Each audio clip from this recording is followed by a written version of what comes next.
Como os decía, un año más nos encontramos aquí para homenajear a la Constitución que fue elaborada por los federalistas andaluces en esta ciudad, en Antequera, durante los días 27, 28 y 29 de octubre de 1883. Y venimos a homenajearla y además a reivindicarla, porque consideramos que, como decía Blas Infante, la Constitución de Antequera es la Constitución andaluza, la Constitución del futuro de una Andalucía libre y de un pueblo trabajador andaluz libre, y de un pueblo trabajador andaluz libre. La Constitución de Antequera, como os dije, fue elaborada por los federalistas andaluces, que fueron los protagonistas de un hito histórico en el siglo XIX andaluz, la Revolución Cantonalista. Una revolución que hoy es desconocida por la inmensa mayoría de los revolucionarios de esta tierra. Mientras que marxistas, consejistas, libertarios recuerdan aún la Comuna de París y lo que la Comuna de París significó, nos han hecho olvidar otra Comuna de París que tuvimos mucho más cerca, la de Andalucía. Apenas 2 años después de la Comuna de París, también en Andalucía se levantó no el pueblo de una ciudad determinada, sino de todas las ciudades, de todas las grandes poblaciones de esta tierra, con la misma bandera roja de la Comuna de París y las mismas reivindicaciones de la Comuna de París. Y el problema que tiene este pueblo no es de quién nos gobierna. El problema que tiene este pueblo es que nos gobiernan. Y eso era lo que solucionaba esta Constitución. Establecía una Andalucía absolutamente libre, no ya porque fuera soberana, no ya porque se constituyera en su propia democracia republicana representativa, sino porque mucho de lo que ahora se aspira, e incluso más allá, ya entonces se contenía en esa Constitución. Que la primera vez que cayó la Constitución de 1883 en nuestras manos nos causó una gran sorpresa. Un hecho histórico curioso y sorprendente. Andalucía había tenido un proyecto de constitución. Toma ya. Orientamos nuestro trabajo sociopolítico en hacer frente al proceso constituyente que desde las élites financieras y económicas europeas se nos estaba y se nos está imponiendo. Y ahí volvimos nuestros ojos a la Constitución Federal de Andalucía. ¿Qué contenido? ¿Cómo se articulaba la sociedad? ¿Cómo se articulaban las clases? ¿Quiénes la elaboraron? ¿Cuándo? ¿Por qué? ¿En qué contexto? ¿Qué hechos históricos anteriores sucedieron para derivar en la elaboración de este proyecto constitucional? Y lo que descubrimos sí que fue sorprendente. La Constitución Federal de Andalucía también es un legado para la lucha futura. Así lo entendieron los andalucistas con Blas Infante a la cabeza, y así debemos de entenderlo los revolucionarios en el siglo XXI. A nosotros también nos sorprendió mucho la Constitución Federal Andaluza de 1883 cuando tuvimos noticia de ello. Nos sorprendió que hace 100 y pico de años los revolucionarios federales andaluces pues escribieran y soñaran otro tipo de organización social, otro tipo. ¿Se escucha mejor ahora?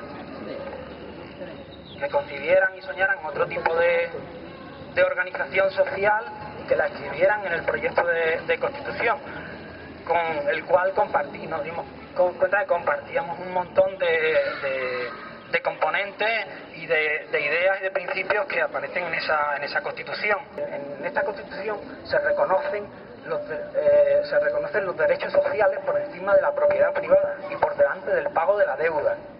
Se prohíbe que los servicios públicos se dejen con insuficiente financiación por parte del Estado. Fue una de las primeras constituciones ya en el siglo XIX que reconoció derechos políticos a las mujeres. Pero no solamente por sus derechos avanzados es por lo que nos llama la atención de esta Constitución, sino por su diseño de unas orden social hecho desde abajo, que es lo que propone. Claro, la Constitución andaluza es una afirmación de identidad, es una afirmación de ser de los andaluces, es una afirmación de nación. El siglo XIX, como bien sabéis, fue el siglo de los nacionalismos burgueses, pero lo que llevamos del siglo XXI está siendo el siglo de los nacionalismos proletarios, del nacionalismo del pueblo. Desde Escocia, pasando por Palestina, por el Sáhara, por Cataluña, hasta el Kurdistán, el nacionalismo popular, el nacionalismo de la gente de base, se está viendo cristalizando y está tomando fuerza en este siglo. El nacionalismo, pero ¿de qué nación hablamos? Cuando nosotros hablamos de la nación andaluza, del país andaluz, hablamos no de la duquesa de Alba, esa no forma parte de la nación andaluza, no de la Guardia Civil, que han sido opresores seculares del pueblo andaluz. Hablamos de la gente de las corralas que está ocupando una vivienda porque no tiene. Hablamos de la gente que se levanta por la mañana todos los días a trabajar o a buscar un trabajo para darle de comer a su hijo. Hablamos de esos trabajadores de masa que estaban en huelga porque echaron a 5 de sus compañeros. Hablamos de la gente que día a día pelea, que día a día lucha, que día a día está intentando salir para adelante en esta tierra en la que estamos sometidos a una de las peores condiciones materiales de toda Europa. Y nuestro país resulta que tiene una constitución que no hace falta que la hagamos, que se hizo hace 131 años, la friolera de más de un siglo, en la que se afirman muchísimos de los elementos que queremos, que reivindicamos nosotros todavía hoy para Andalucía. Una Andalucía soberana, una Andalucía en la que su poder no venga dado, ni concedido, ni otorgado por una autoridad externa a ella. Lo mismo que queremos para los trabajadores, lo mismo que queremos para la clase obrera, es lo que queremos para todo nuestro pueblo. Que seamos nosotros los que decidamos y que no sean otros los que decidan por nosotros. Una constitución que afirma el derecho no solo a la huelga en pleno 1883, sino a la resistencia obrera, a la resistencia de los trabajadores. Una constitución que dice que las direcciones son colegiadas y el gobierno lleva una dirección colegiada, que no hay grandes líderes que queden a rebaño, sino que es el pueblo el que conscientemente y de forma cotidiana asume el poder.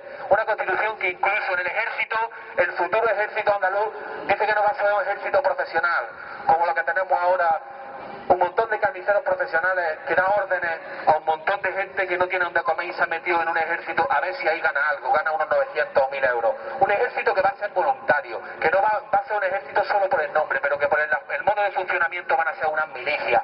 Un ejército que resume la consigna que tomaron los compañeros cubanos: el pueblo en armas. El pueblo en armas defendiendo sus intereses, defendiendo sus conquistas contra los explotadores. Y esa constitución andaluza nos la ocultan constantemente. Y esa constitución andaluza, lo que está pasando con ella, es un ejemplo de lo que está pasando con Andalucía. Los problemas andaluces, lo que ocurre en Andalucía, lo arrinconan, como tienen arrinconado aquí en este monumento a la Constitución de Antequera, que no sé si algunos viniste ya hace 10 años, estaba en pleno centro del pueblo, y que en el pleno centro del pueblo han puesto un homenaje a un general burgués de principios del siglo XIX, y han quitado esto, que lo hicieron los andaluces, para los andaluces, y lo han puesto aquí en un rinconcito casi para que nadie se acuerde. Un día de esto igual están tentados hasta de tirarlo y todo. Lo que pasa es que nosotros vamos a estar aquí viniendo todos los años. Tanto el sindicato unitario como la otra constituyente como Nación Andaluza piensa convocar para los próximos meses un encuentro, un acto en el que nos demos cita tanto los militantes de los 3 colectivos como todos aquellos que deseen incorporarse a afinidades, mínimos comunes denominadores que hagan posible la construcción de ese futuro andaluz de forma práctica. Vamos a reelaborar esa constitución andaluza.